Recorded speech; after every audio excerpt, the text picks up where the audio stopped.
There was one, I remember one master, maybe in Tibet or somewhere. One time, one of the daughter of the patron brought food to him, and he wanted to have a physical intercourse with her, and then she was crying and running back home and tell her mother. Her mother brought the daughter back and said, I'm sorry, my daughter was so ignorant. Please, she's yours, okay? Don't worry. I told her already. If you need it for some reason, please, she's yours. And the master refused, said, no, it's too late now.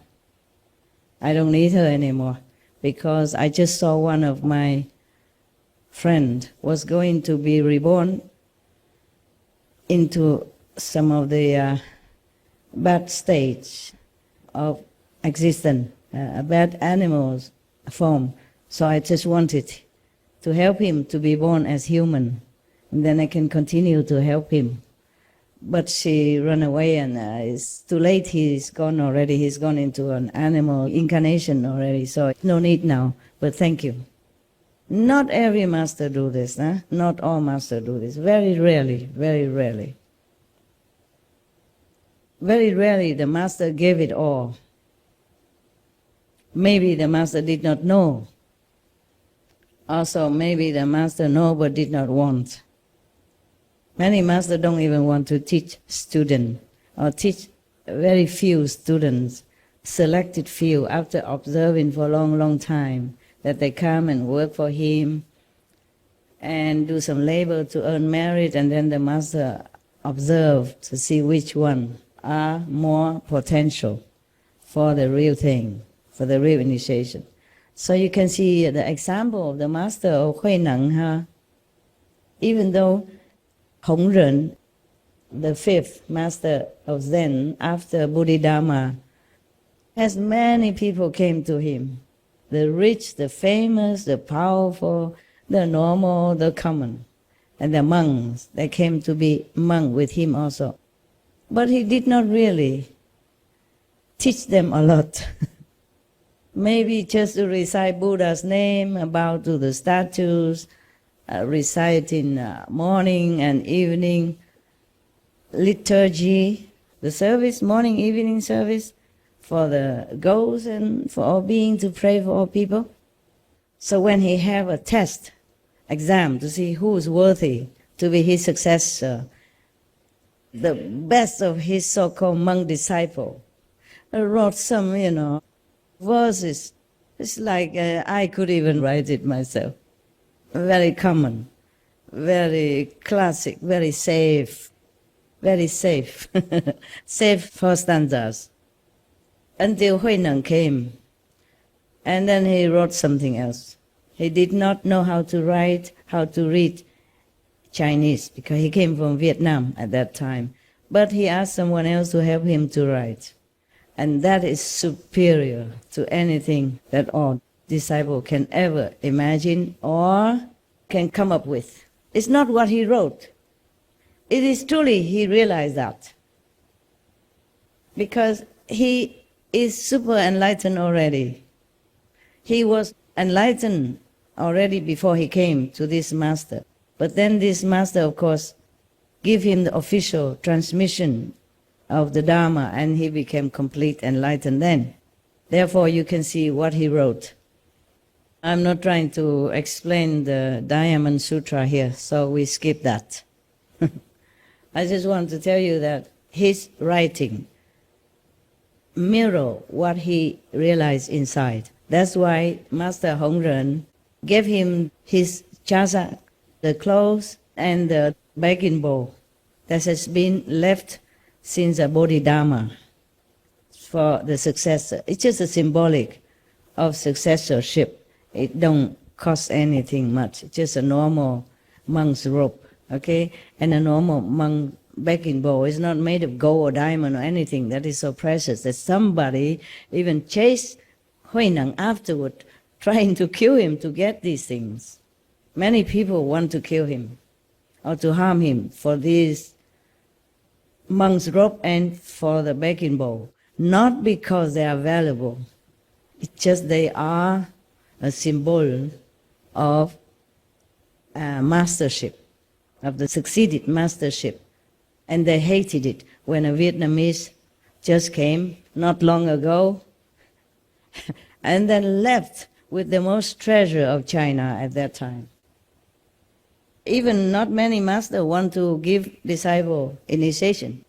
Milarepa, he has to work for a long time, yeah, and suffer a lot of beating, scolding, and then even he sneak into another area to find the chief initiated disciple, just like Guan messenger nowadays, to get the initiation. It doesn't work.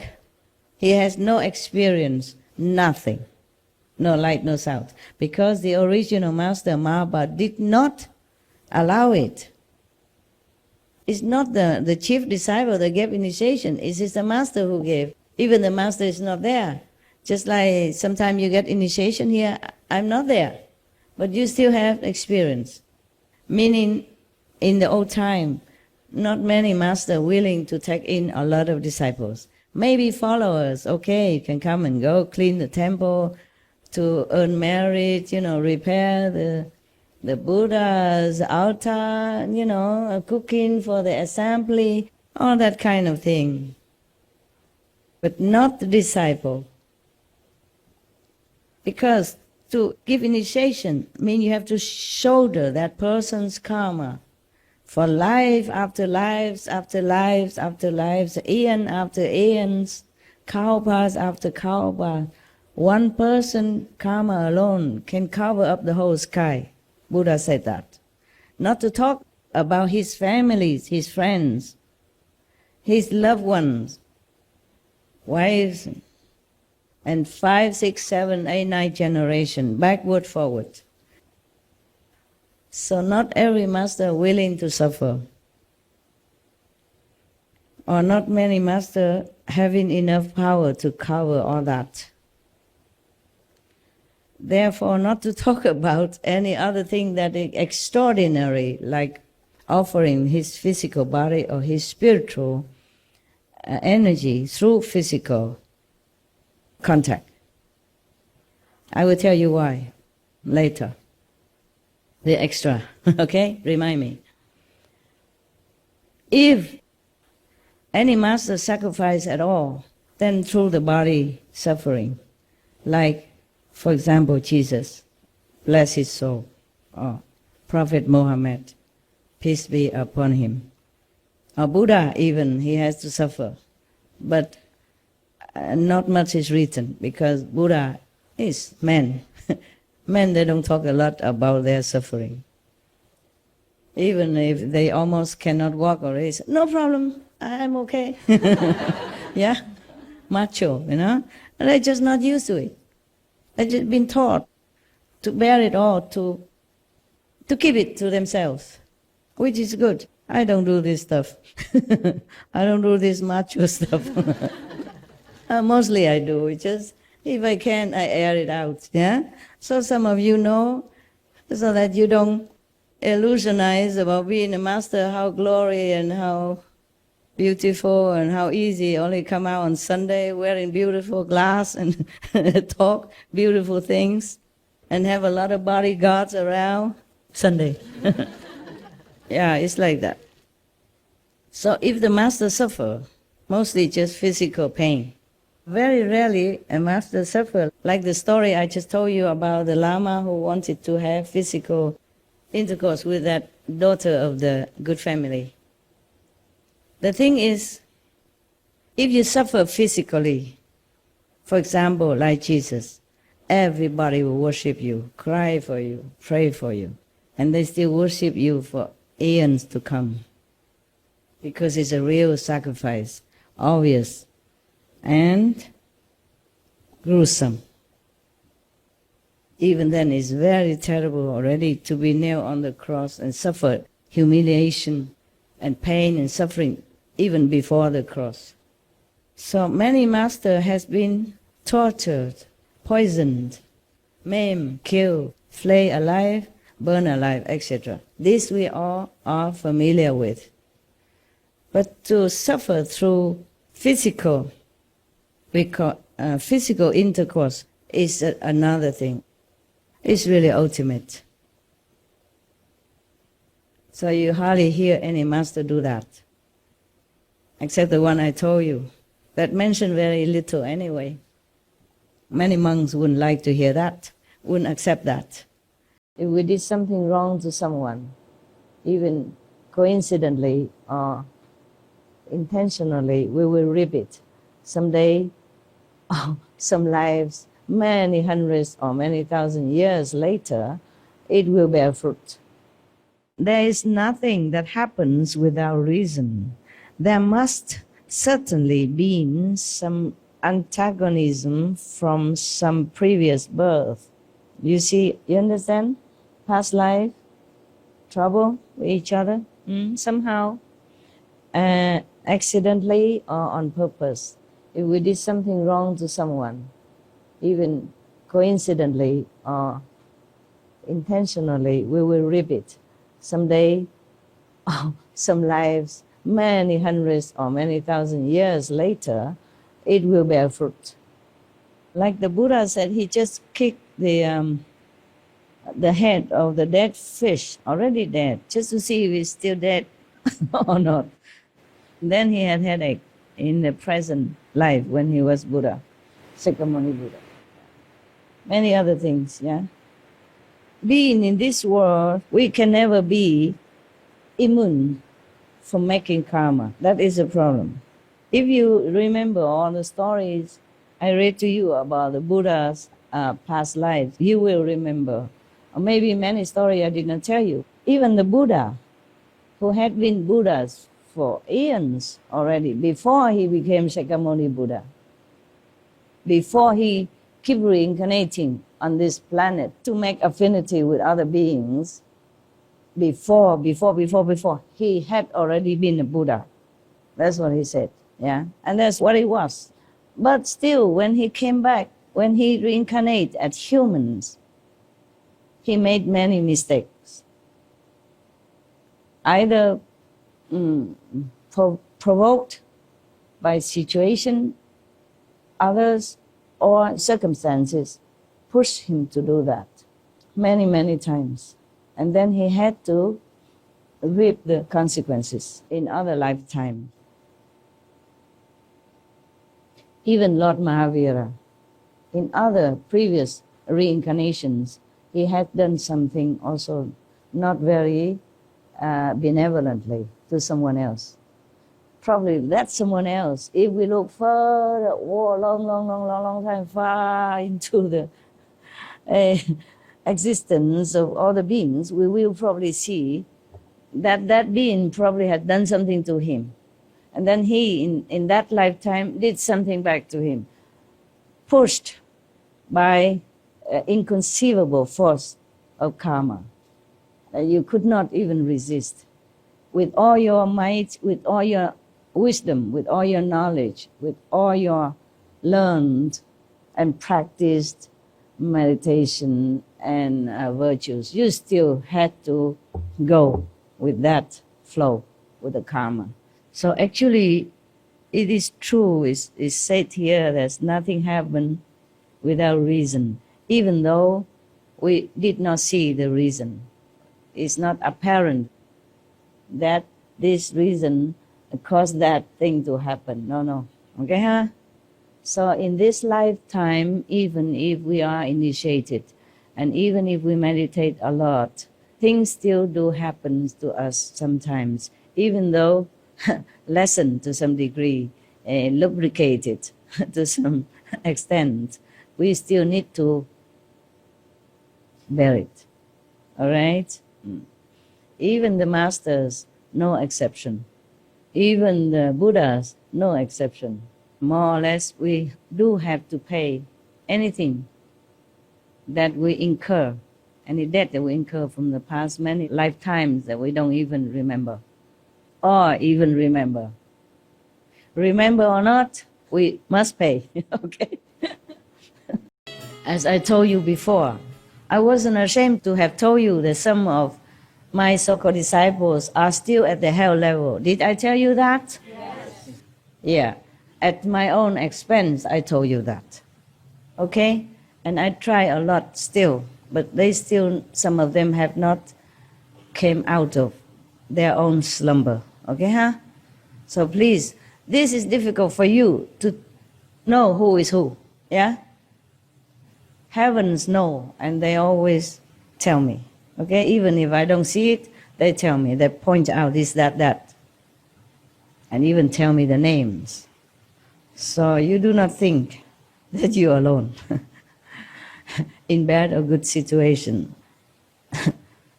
We are transparent to the whole universe. Okay?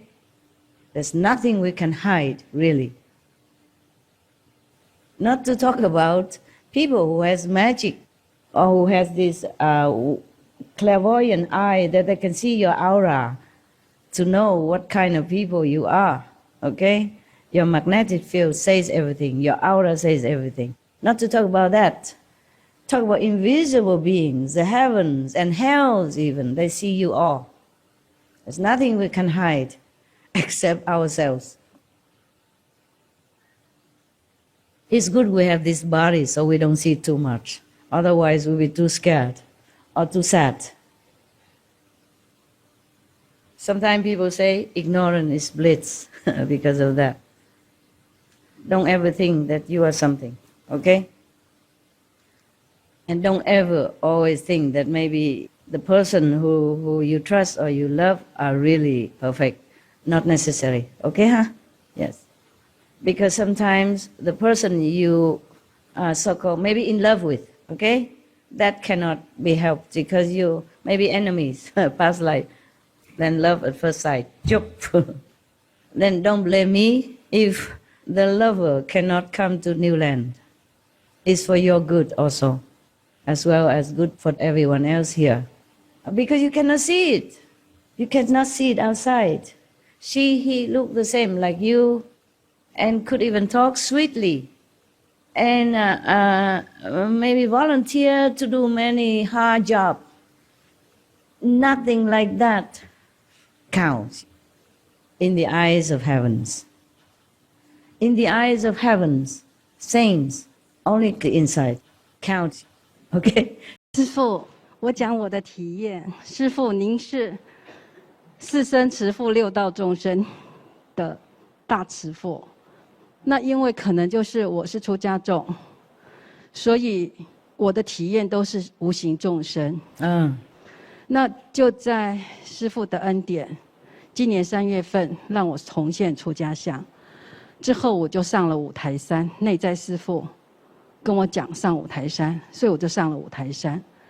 然后我上五台山之后，我内在的一个引领我到一个佛母洞，那边有一只千年的灵蛇，它在修行。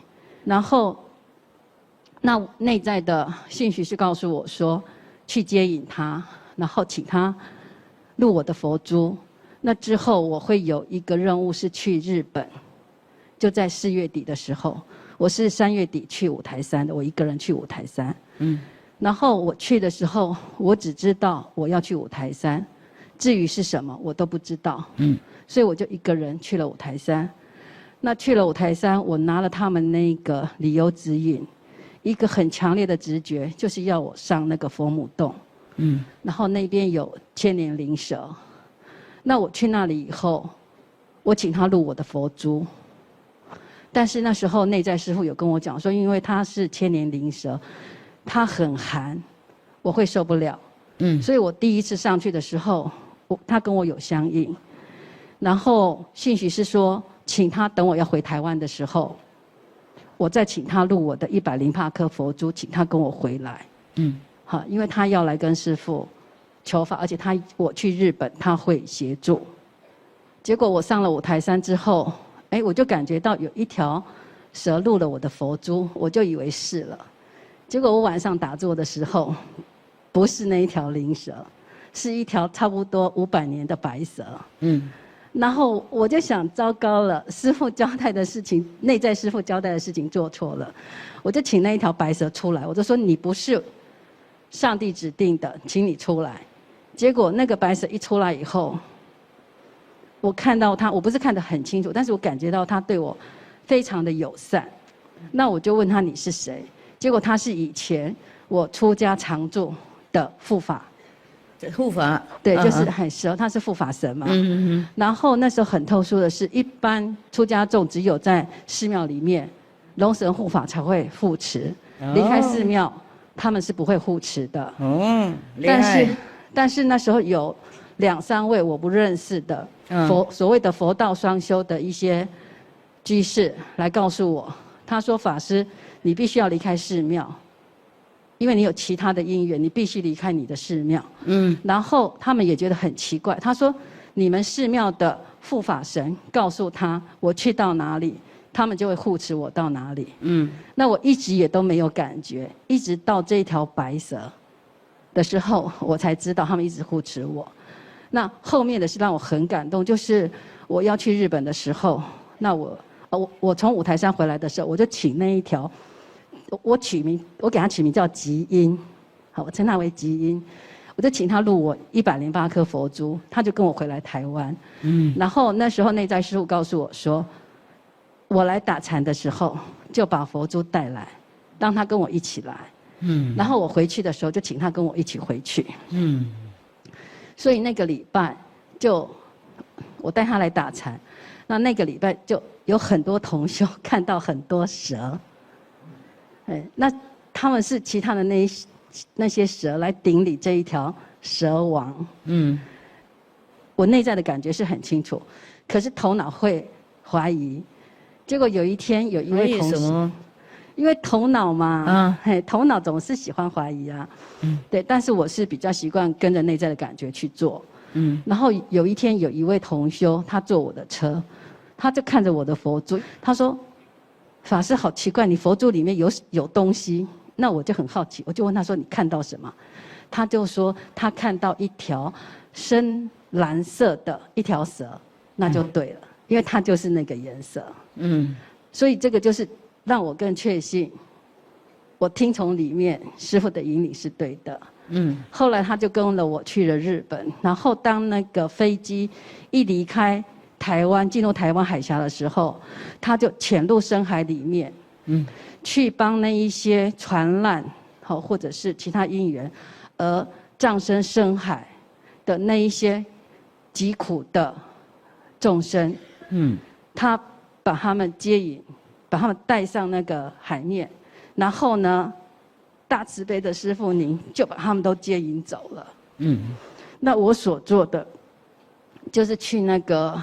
以前311发生那个大海啸那个地方，我就去那边坐在那边打坐，念五圣号跟礼物，还有放 SNTV，然后这一次我去的时候，内在有告诉我要带着师父设计的天使，解脱，所以我跟同修借了2个解脱的手环摆在2边，然后我在打坐的时候，那个真的是光芒万丈。然后那一次回来，真的好多的众生就因为这样，然后师父引领他们解脱了。那吉因也因为这样，他的等级有提升。那内在师父有说，请他任务完成的时候回佛母洞继续修行。那我现在有感觉到，他有时候会来看我，我会感恩师父的慈悲。好，然后那个白灵啊，因为他那时候内在师父跟我讲，因为他的等级还不够，他还不能待在心地，所以我就让他先待在别的地方。后来因为他也有，应该是说他也有修行做一些事情，所以他现在也在心地了。我这是我的感觉，但是我不知道是不是说他是不是确实有在心地一条白蛇。他是你的朋友，你不知道来问我啊？在了。我不是一天到晚去找蛇看看啊，我忙死了啊！对，所以这印证了师父您真的是一切众生的大慈悲母，一切众生您都救度。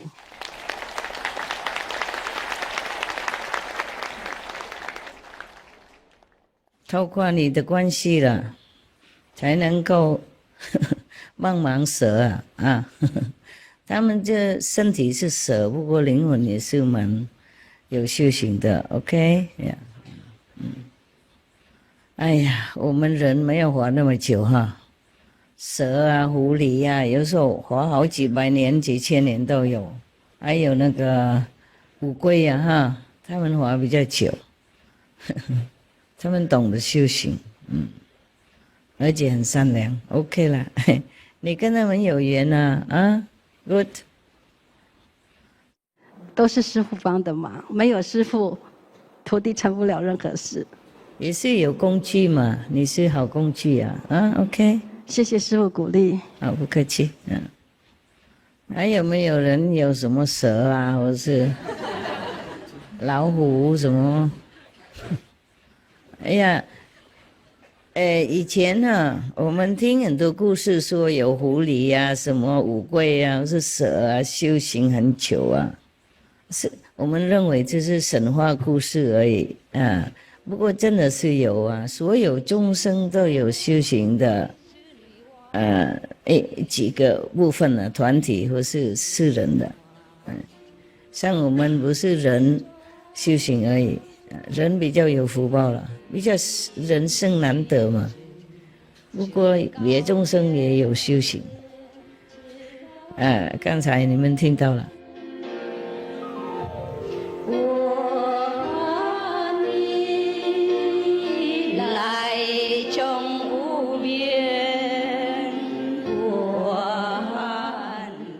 一个人呢，他没有很多钱嘛，像农夫啦，他有田啦，有小房子，然后他近几天就挂一个吊床在他的那个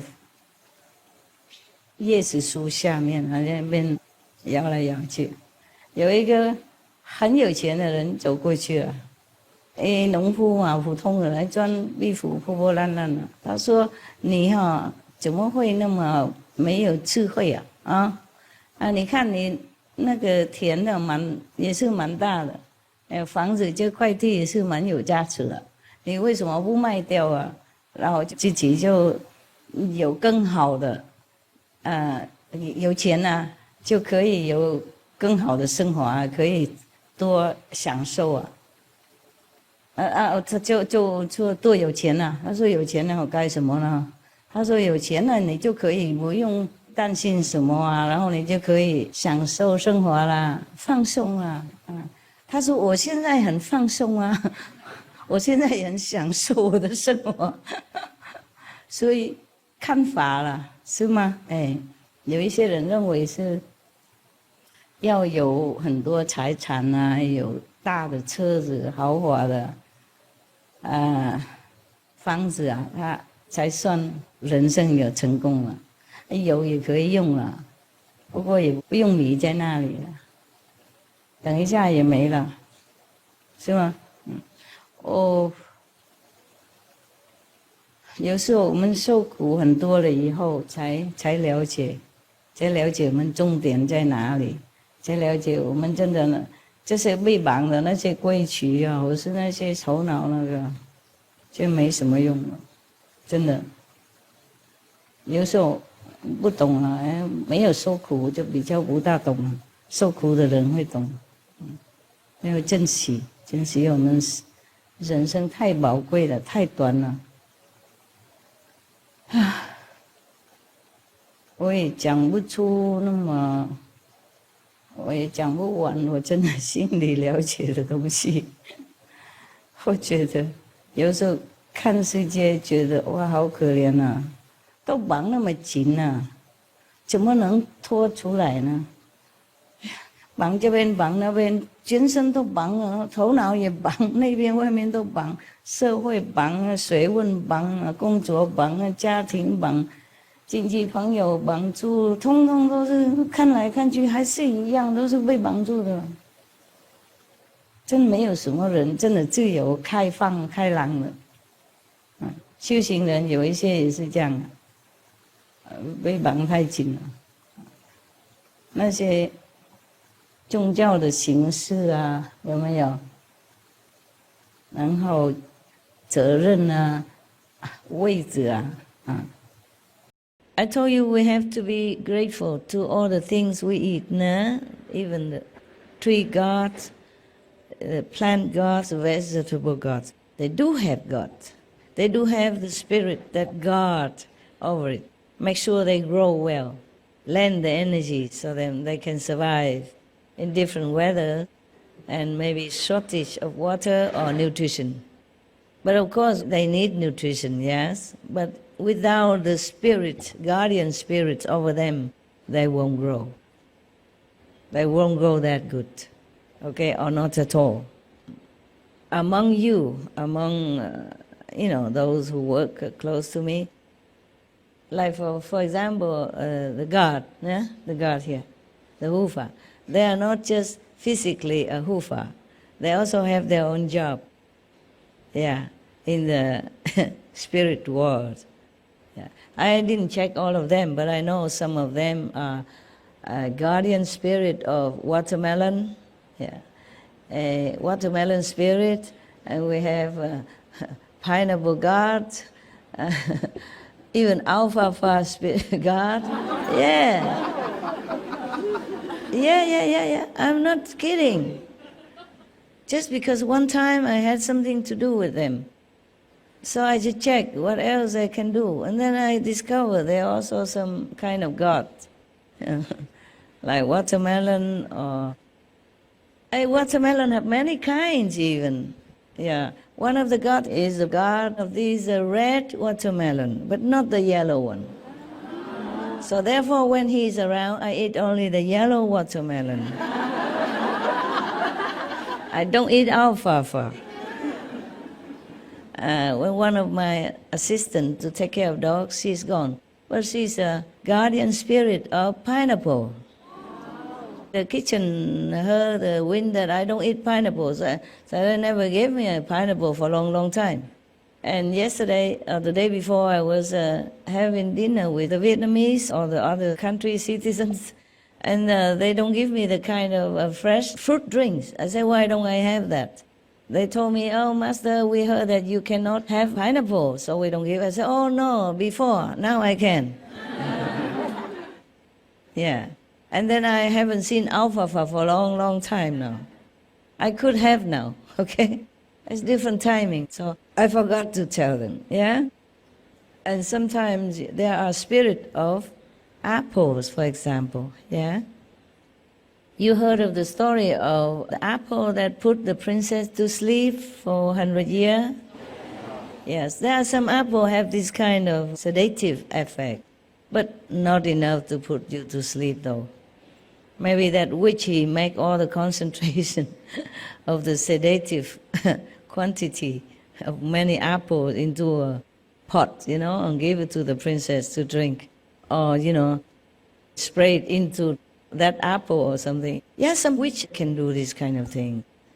I read one story somewhere that one of the magicians, he didn't have to cut the grapefruit to eat like we do.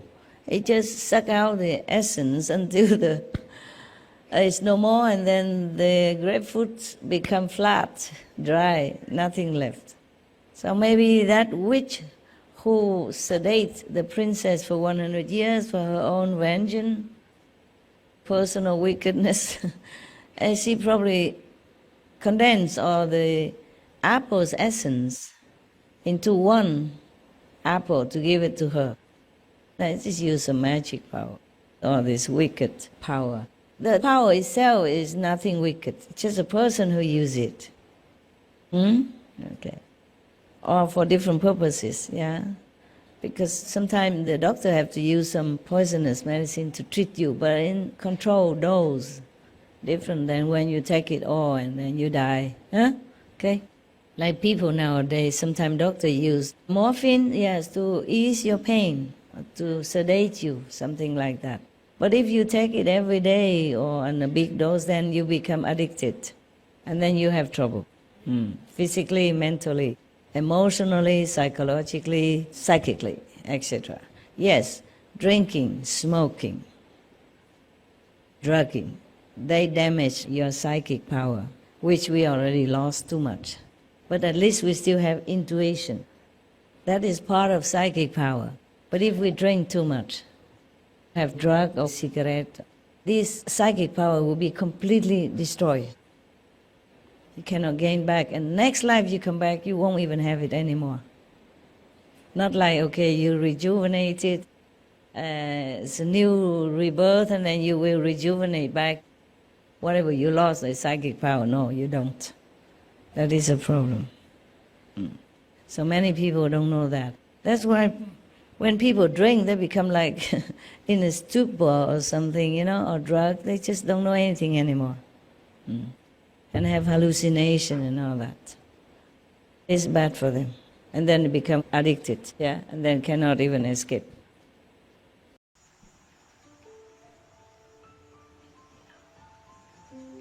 If God give us intelligence or talents, some kind, some degree, that is because we have to serve God, okay, in different ways, you know, helping others, helping His children. Not that we have a talent and then we feel very proud about it and just earning money just for ourselves or some different reason, you know, or selfish reason. That's not worth human's life, okay? We don't even do a lot of sacrifice like Lord Mahavira even, yeah? We only use our talent. We should be proud, should be happy to be able to use it, to be able to have it, yeah? Much is expected. From whom much is given. That's what I said. If you're given a lot of something, then the world expects some more from you, okay? It's natural. It's a natural thing in life, right? The tree give a lot of fruit and people will take and enjoy, or the birds, the animals take it. This kind, they don't give fruit, so the birds don't come eat, or the insect don't come. If we have talents, we must use it for good cause. That's the best thing we can do with our life and talents. But talent has to come with moral, okay? You have talent, but you don't have moral, then it's bad. It's not enough, not good. Even if it's not bad, it's not good enough. Got that? Okay. I think in the future, the law or the government have to make the law to protect rare species, like master, you know? Not just protect flowers and animals, protect rare species, rare being like enlightened master, no? Unfortunately, up to now, we have not tried to protect any master that came to our world. Most of them died so terribly. Sometimes I think about that, I cry alone in my house. I think of Jesus, you know, or other masters that I know. We, our planet, our world would have been much better,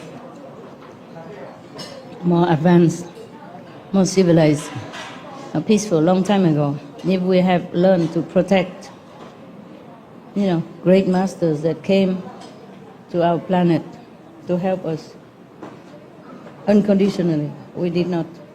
That's why it took so long. And now we begin to get better. Even if they die early, die young, or die very painfully, but they still help us, no? They don't forsake us. Lucky for us. Even if they die young or tragically, whatever they have done, their presence on the planet still helped at that time. And other masters come, you know, like different bricks, keep building into a beautiful mansion. Yeah. Each of them bringing with them some blessing, yeah? And slowly we advance until today. Never forget, huh? Never forget to thank them, huh? Okay? We have many photos of masters, different masters in the hall. You saw? You pass by them, thank them, huh? Okay. It's so nice to be alone for 3 weeks, absolutely alone.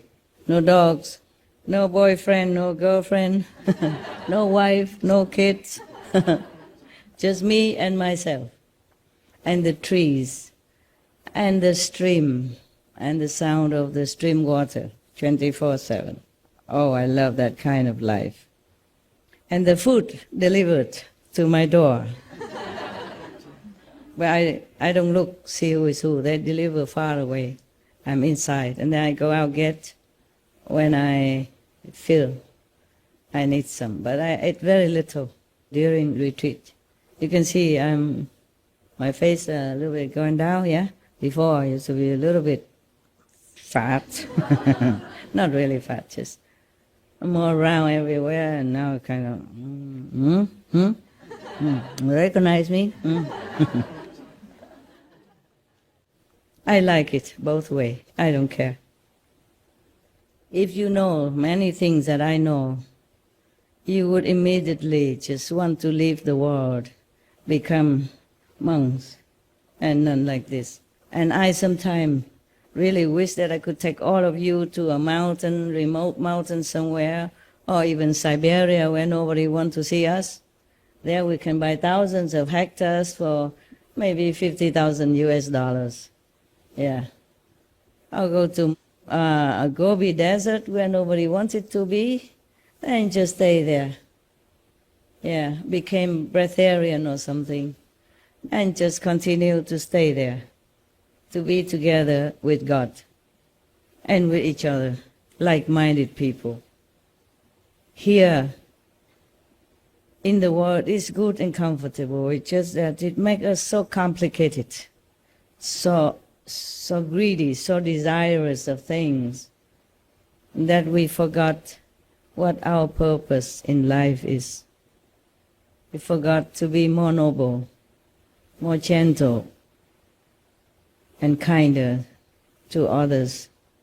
Very difficult, because the karma and the influence of others' karma, or some not benevolent people's projections of their bad energy to harm you, or because jealousy, or because of some material gain and competition, and make you feel very uncomfortable. Then you sometimes don't know why suddenly you feel very agitated, very zealous. You have no idea where this attitude came from, and you could not even control. It's just burning inside, outside, make you feel very, very bad. Because we are together with the whole race of human. If we are alone somewhere, we feel better, truly like that. Except for the master.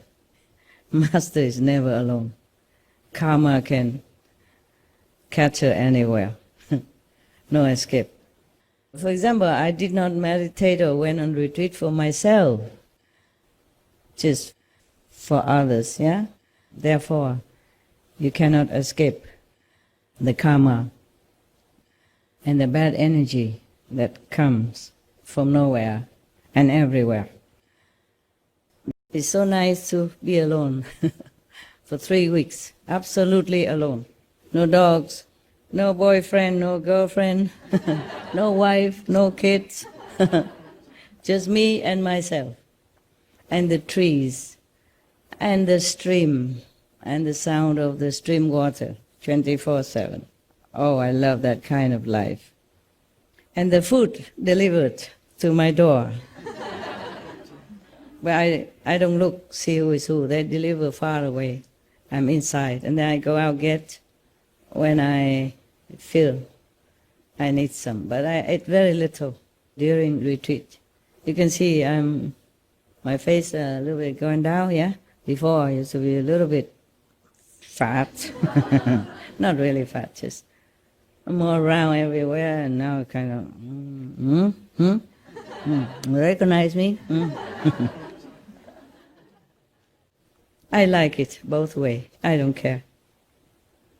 If you know many things that I know, you would immediately just want to leave the world, become monks, and none like this.